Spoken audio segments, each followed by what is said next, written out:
agera kuri triliyoni imwe yose y'amadolari y'abanyamerika niyo ngengo y'imari ya buri mwaka ku gisirikare cya Leta Zunze Ubumwe za Amerika. Aya ni kimwe cya gatatu cy'umusaruro mbumbe wa Afurika yose nk'ibihugu 54 byiteranyirije hamwe. Kugira ngo byumve neza, umugabane wa Afurika winjiza agera kuri triliyoni 3 buri mwaka. Umutekano. Mu bihugu byose byo mu isi, umutekano ni ikintu gisaba ikiguzi gihambaye kurusha ibindi, kubera yuko na bya bihugu byitwa ko bikennye biba bishora za miliyari nyinshi z'amadolari y'abanyamerika mu bikorwa bitandukanye by'umutekano, cyane cyane bya gisirikare. Waba uzi se indege z'intambara zitwa iz'indwanyi, fighter jets? Izi ngizi buri mwe itwara ikiguzi gihambaye kugeza no muri za triliyoni nyinshi z'amadolari y'abanyamerika mu buzima bwazo. Hakaba za submarine, amato agendera munsi y'inyanja. Aya mato nayo atwara akavagari k'amafaranga kugira ngo abeho. Hari n'ibindi byinshi cyane utarondora bitwara akavagari k'amafaranga. Byumvikanisha uburyo ki igisirikare n'umutekano muri rusange ari ibintu bihambaye bishorwamo akayabo k'amafaranga kugira ngo bibashe kunozwa. Ibihugu 10 bya mbere muri Afurika bifite igisirikare gikomeye nibyo tugiye kugarukaho muri uyu mwanya. Ese wowe wumva yuko ari ikihe gihugu cyaba kiyoboye ibindi? Waba wumva yuko se igihugu cyawe nacyo cyagaragara kuri uru rutonde? Watanga igitekerezo cyawe muri comment. Ubwo twateguraga ikiganiro twifashishije inyandiko zitandukanye z'ibitangazamakuru byiganjemo ibyo hirya no hino muri Afurika, ariko by'umwihariko icyitwa Military Africa cyandika ku makuru atandukanye y'igisirikare ariko nanone ku mugabane wa Afurika. Niba rugambiro ugeze hano, ibuka gukanda subscribe ndetse ukane no kunzogera, maze byose byiza bibera hano bijye bikugeraho umunsi ku munsi. Murakaza neza. Ku mwanya wa mbere hari igisirikare cya Misiri, kimwe mu bihugu bya mbere byitwa ko biteye imbere mu mugabane wa Afurika, kikaba kibarizwa mu majyaruguru y'uwo mugabane. Iki gihugu ni kimwe mu bihugu bifite igisirikare gihambaye bitari ku mugabane wa Afurika gusa, ahubwo n'ahitwa mu burasirazuba bwo hagati, na cyane yuko cyagiye kigaragara mu ntambara zitandukanye zishingiye ku makimbirane ari hagati y'ibihugu by'Abarabu ndetse n'igihugu cya Israel. Mu bihugu bikeya byo ku mugabane wa Afurika bigera kuri 3 gusa bifite ubwato bwo munsi y'inyanja, habarizwamo n'iki gihugu cya Misiri. Ibi bihita byumvikanisha uburyo ki iki gihugu kiri mu byihariye, dore ko ubu bwato bwa submarine budatungwa n'ibihugu bibonetse byose, yaba ku kiguzi gihambaye ndetse no kuba ibihugu byose bitemerewe gutunga ubwo bwato. Urebeye ku rutonde rw'isi yose mu bihugu bifite igisirikare gihambaye, igihugu cya Misiri gisangwa ku mwanya wa 15.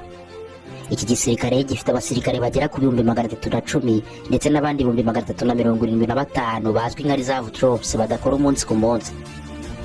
Ku ngengo y'imari y'igisirikare ya buri mwaka, igihugu cya Misiri gishora agera kuri miliyari 1 na miliyoni 500 mu bikorwa bitandukanye bya gisirikare. Iyo urebye usanga igisirikare cya Misiri kibarizwa mu bice bitatu bitandukanye nk'ibisanga mu bihugu bisanzwe. Hakaba Egyptian Army, ingabo zirwanira ku butaka, Egyptian Navy, ingabo z'iki gihugu zirwanira mu mazi, ndetse na Egyptian Air Force, ingabo z'iki gihugu zirwanira mu kirere. Gusa hari irindi tsinda ritandukanye ryihariye ryitwa Egyptian Air Defense.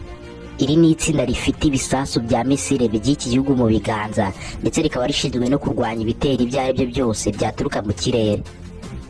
Bimwe mu bihambaye ku gisirikare cya Misiri ni nk'indege z'indwanyi karabutaka zirimo nka J-10C yakorewe mu gihugu cy'Ubushinwa.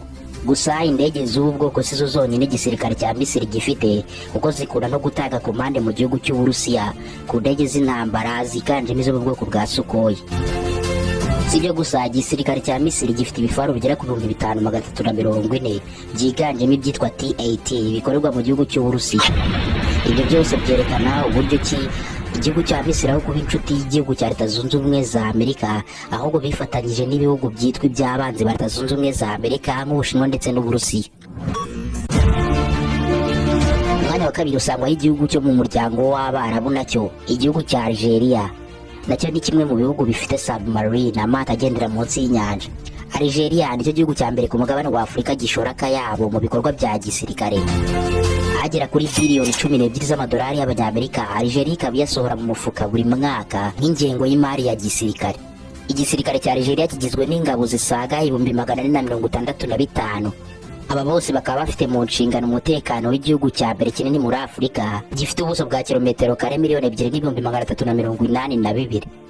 Igihugu cya mbere muri Afurika gishora akavagari k'amafaranga mu bikorwa bya gisirikare rero ni igihugu kigomba kuba gifite ibikoresho bihambaye, hakaba harimo ibifaru karundura bigera ku 2,000, indege z'intambara zisaga 300 ndetse n'ibindi bikoresho karundura bya gisirikare byiganjemo ibyakorewe mu Burusiya. Bimwe mu by'igisirikare cya Algeria gifite byanyuze mu biganza by'Abarusiya harimo nk'indege kabutindi z'intambara za MiG-29, Su-24M, Sukhoi Su-30MKA ndetse n'izindi zitandukanye. Si ibyo gusa kandi igisirikare cya Algeria gifite ibikoresho karundura bya gisirikare birimo na za misile ziteye ubwoba zirasa mu ntera ya kure. Misile ya mbere ihambaye igisirikare cya Algeria gifite ni iyitwa Iskander E-system yakorewe mu gihugu cy'Uburusiya, ikaba ari n'imwe mu bwoko igihugu cy'Uburusiya cyifashisha mu ntambara bahanganyemo na Ukraine. Iyi ni misile ifite ubushobozi bwo kurasa mu ntera y'ibirometero 250 uvuye ahirasiwe, ikaba ikorwa ku kiguzi cya miliyoni 4 z'amadolari. Igisirikare cya Algeria cyagiye kirwana urugamba mu bihe bitandukanye, nko mu myaka y'1990 ubwo Algeria yari ihanganye n'umutwe w'iterabwoba wa Al-Qaeda wari umaze igihe kinini warazengereje igice cya Afurika y'Amajyaruguru bagabaye ibitero karabutaka. Ku mwanya wa gatatu hari igisirikare cya Afurika y'Epfo, South African National Defence Force SANDF. Afurika y'Epfo ni kimwe mu bihugu bya mbere bikomeye ku mugabane wa Afurika, hakaba hari n'abavuga yuko ari cyo gihugu cya mbere gikize ku mugabane wa Afurika, ahubwo ari igihugu cyari ku mugabane w'i Burayi maze kikisanga ku mugabane wa Afurika. Birumvikana rero igisirikare cy'igihugu gikomeye nacyo kigomba kuba gikomeye, kikaba ari igisirikare gikubiye mu mitwe itatu: South African Army, ingabo zirwanira ku butaka; South African Navy, ingabo zirwanira mu mazi; ndetse na South African Air Force, ingabo zirwanira mu kirere. Afurika y'Epfo nayo ni ibihugu bigenzi byayo twamaze kugarukaho nka Misiri ndetse na Algeria. Ni igihugu gifite submarine, ubwato bwo munsi y'inyanja. Ubwoko bw'ubu bwato bwitwa Heroine Class, akaba ari submarine zakorewe mu gihugu cy'Ubudage mu ruganda rwitwa HDW. Iki gisirikare gifite n'indege z'intambara zirenga 20, ibifaru birenga 200 ndetse n'akajugujugu z'intambara zirenga 500 ziganjemo izo mu bwoko bwa Dina Rayvac zihambaye cyane zakozwe n'uruganda rw'iki gihugu bwacyo. Muri rusange igisirikare cya Afurika y'Epfo gifite ingabo zirenga 100,000 ziri mu kazi ndetse n'izindi 150 zibarwa nka reserve troops zidakora umunsi ku munsi. Aba bose bari mu biganza by'umugaba w'ingabo Lieutenant General Lawrence Kolekani Mbata w'imyaka 56. Mwanya wa kane, Nigeria, igihugu cya mbere muri Afurika gituwe n'abaturage benshi bagera kuri miliyoni 200 zose. Iki ni igihugu gituwe n'abaturage benshi bavuga indimi zitandukanye ndetse n'amoko atandukanye. Wajya no mu myidagaduro mu cyitwa umuziki, Afurika yose biririmba Nigeria. Gusa turi kuvuga ku gisirikare cy'iki gihugu bwacyo. Nigeria isohora agera kuri miliyari 3 na miliyoni 500 z'amadolari y'Abanyamerika mu bikorwa byose bya gisirikare, kandi akaba ari amafaranga ashorwa buri mwaka. Utitaye ku bibera muri Nigeria mu gihugu imbere, nko kuba abaturage bamaze igihe bigaragambya kubera ubuzima buhenze muri iki gihugu, igisirikare cy'iki gihugu kibitseho ibikoresho bihambaye birimo akajugujugu karundura ya Mi-35 helicopter gunship. Kajugujugu bivugwa yuko ari igikoko gihambaye cyane ndetse kabirindwa mubi. Nanone igisirikare cy'iki gihugu gifite ibifaru bihambaye birimo nka T-72M1 bikorerwa mu gihugu cy'Uburusiya, hakaba na misiri ya PL-9C air missile n'ibindi byinshi bihambaye bishimangira ubushongore n'ubukaka bw'igisirikare cya Nigeria. Abasaga 250 nizo ngabo z'igihugu cya Nigeria, bakaba babarizwa mu mitwe itandukanye, ariyo Nigerian Army barwanira ku butaka, Nigerian Navy barwanira mu mazi ndetse na Nigerian Air Force barwanira mu kirere. Ni kenshi ingabo za Nigeria zagaragaye mu bikorwa bitandukanye by'urugamba, ariko urugamba rwo kubungabunga amahoro mu bihugu bitandukanye byo hirya no hino mu mugabane wa Afurika. Ndetse igisirikare cy'iki gihugu kikaba kizwi ku cyitwa Operation Lafia Dole, akaba ari urugamba barwaniye mu gukumira umutwe w'iterabwoba uzwi nka Boko Haram, bakaba barakunze kugaba ibitero bitandukanye muri Nigeria. Ku mwanya wa gatanu hari igisirikare cy'igihugu cya Ethiopia National Defence Force. Mu bijyanye n'igisirikare, Ethiopia ishora asaga miliyari 1 na miliyoni 600 z'amadolari y'Abanyamerika mu bikorwa byose bya gisirikare bya buri mwaka. Aba bafite ibisasu bihambaye bya misile birimo nka M20 short range ballistic missile, zikaba ari misile batumiza mu Bushinwa. Bakagira ibifaru bisaga 100 byo mu bwoko bwa T-62 nabyo bikorwa n'Abarusiya. Indege z'intambara igisirikare cy'iki gihugu kibitseho nazo ziganjemo iziva mu Burusiya nka MiG-21, Su-27, Su-30 ndetse n'izindi. Igihugu cya Angola nicyo kiza ku mwanya wa gatandatu. Muri raporo ya banki y'isi, Angola igaragara nk'igihugu kikiri mu nzira y'iterambere, ndetse mu myaka itari myinshi yatambutse iki gihugu cyagiye kivugwamo ibikorwa bitandukanye, ibyaha by'ubwicanyi, ibyo gufata ku ngufu ndetse n'ibindi byinshi bitandukanye byasigaga isura mbi iki gihugu. Gusa kuri ubu iki gihugu kiyobowe na Joao Lourenço kigenda kigaragaza icyizere uko imyaka igenda yicuma. Mu bijyanye n'igisirikare, Angola ishobora agera kuri miliyari 1 na miliyoni 600 z'amadolari buri mwaka nk'ingengo y'imari mu bya gisirikare.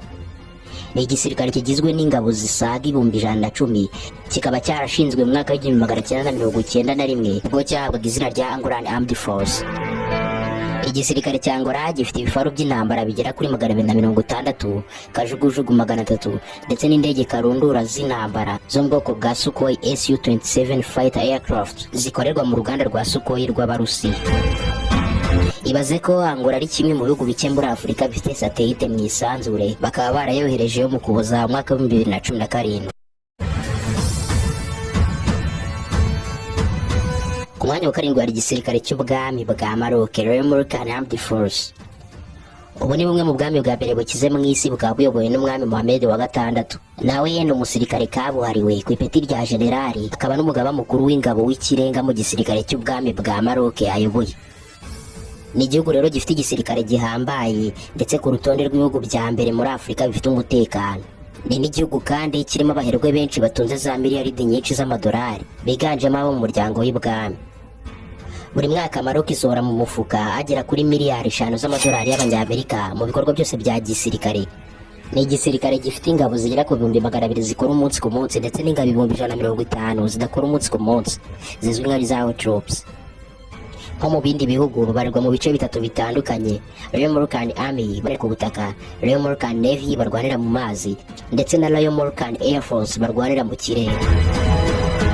Igihugu kibarwa mu bihugu rero bifite iterambere, ni igihugu gifite ikoranabuhanga rihambaye rya gisirikare n'ibikoresho bihambaye mu gisirikare cyacyo. Ubwami bwa Maroc bufite ibifaru by'urugamba bisaga 650, indege kabutindi z'indwanyi ziganjemo nk'iza F-16 z'Abanyamerika, Mirage F1 y'Abafaransa, ndetse na kajugujugu zisaga 400 zirimo izo mu bwoko bwa Apache 24AH-64E, ndetse n'ibisasu karundura byo mu bwoko bwa misile nabyo bitunzwe n'igisirikare cya Maroc. Tunisia niyo ya 8 nayo ikaba mu bihugu bibarizwa mu gice cy'amajyaruguru ya Afurika mu bihugu by'Abarabu. Ibyinshi muri ibi bihugu by'Abarabu byihariye ku kuba biteye imbere ugereranyije n'ibindi bihugu byo muri Afurika. Agera kuri miliyari 1 na miliyoni 200 z'amadolari y'Abanyamerika rero buri mwaka Tunisia yasohora mu mufuka mu bikorwa byose bya gisirikare. Ingabo z'iki gihugu rero zisaga 90,000. Iki ni igisirikare gifite indege z'intambara zisaga 150, ibifaru 145, ubwato bwa gisirikare 25 ndetse na kajugujugu zisaga 100. Ni kenshi Tunisia yagiye yohereza ingabo zayo mu bikorwa bitandukanye byo kubungabunga amahoro hirya no hino mu mugabane wa Afurika, nko mu burasirazuba bwa Repubulika ya Demokarasi ya Kongo ndetse no muri Ethiopia. Igisirikare cya Kenya, Kenya Defense Force, ku mwanya wa 9. Iki gihugu akenshi na kenshi gifashwa n'igihugu cya Leta Zunze Ubumwe za Amerika mu buryo bweruye, atari mu bya gisirikare gusa ahubwo no mu bubanyi bw'ibihugu byombi. Uribuka neza ko minsi ya vuba Perezida wa Kenya William Ruto yagira uruzinduko rukomeye muri Leta Zunze Ubumwe za Amerika kugirana ibiganiro birambuye na Perezida wa Leta Zunze Ubumwe za Amerika Joe Biden. Ni inkuru yavuzwe cyane mu itangazamakuru ku bucuti bwa Kenya na Leta Zunze Ubumwe za Amerika. No mu gisirikare umunsi ku munsi Leta Zunze Ubumwe za Amerika zitera inkunga Kenya. Buri mwaka Kenya ishora asaga miliyari 2 z'amadolari y'ingengo y'imari ya gisirikare, kikaba ari igihugu gifite ingabo zisaga 30,000. Mu bubiko Kenya ifite indege z'intambara zizwi inshingano yo gukumira zigera kuri 17, kajugujugu 90, ibifaru byo mu bwoko bwa Vickers bigera ku 110 ndetse n'ibindi byinshi bishimangira ubushongore n'ubukaka bw'igisirikare cya Kenya ku bufatanye na Leta Zunze Ubumwe za Amerika. Iki gisirikare cyarwanye intambara zitandukanye zirimo nk'iy'urugamba rwo guhashya ibyihebe bya Al-Shabaab byo muri Somalia bikunze kugaba ibitero bitandukanye mu gihugu cya Kenya.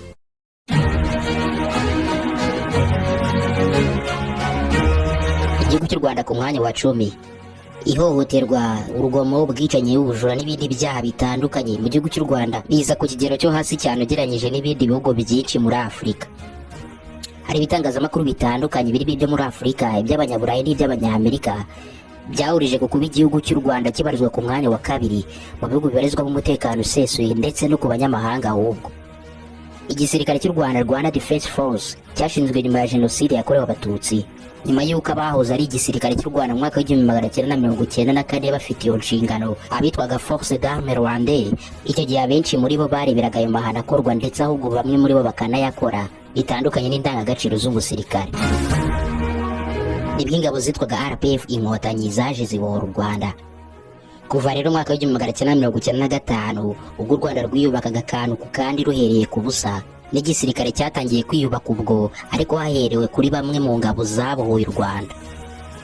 Ubu ku munsi wa none nyuma y'imyaka igera kuri 30 igisirikare cy'u Rwanda gihagaze neza ndetse kibarizwa mu bikorwa bitandukanye byiza byo kugira uruhare rukomeye rwo kubungabunga amahoro hirya no hino muri Afurika, mu bihugu nka Mozambique, ahitwa Cabo Delgado, Repubulika ya Centrafrica, Sudani y'Epfo ndetse n'ahandi. Raporo y'umuryango w'abibumbye mu mwaka wa 2020 yashyize u Rwanda ku mwanya wa 3 mu bihugu byohereza ingabo zabyo gutanga ubufasha bwo kubungabunga amahoro bikorewe mu bihugu by'amahanga. Iyi raporo ikaba ivuga yuko ibihugu bya mbere bibiri ari Ethiopia ndetse na Bangladesh. Inavuga kandi yuko ingabo zisaga 6,000 zoherezwa n'u Rwanda muri ibyo bikorwa. Ibihugu 10 bya mbere muri Afurika bifite igisirikare gikomeye nk'uko tubikesha igitangazamakuru cya Military Africa. Ese kuri wowe urabona urutonde rutondetse neza cyangwa hari ubundi buryo wabyumvagamo? Ubwo wabigaragaza muri comment. Komeza kubana natwe kubw'ibindi byiza bitandukanye tuba twaguteguriye.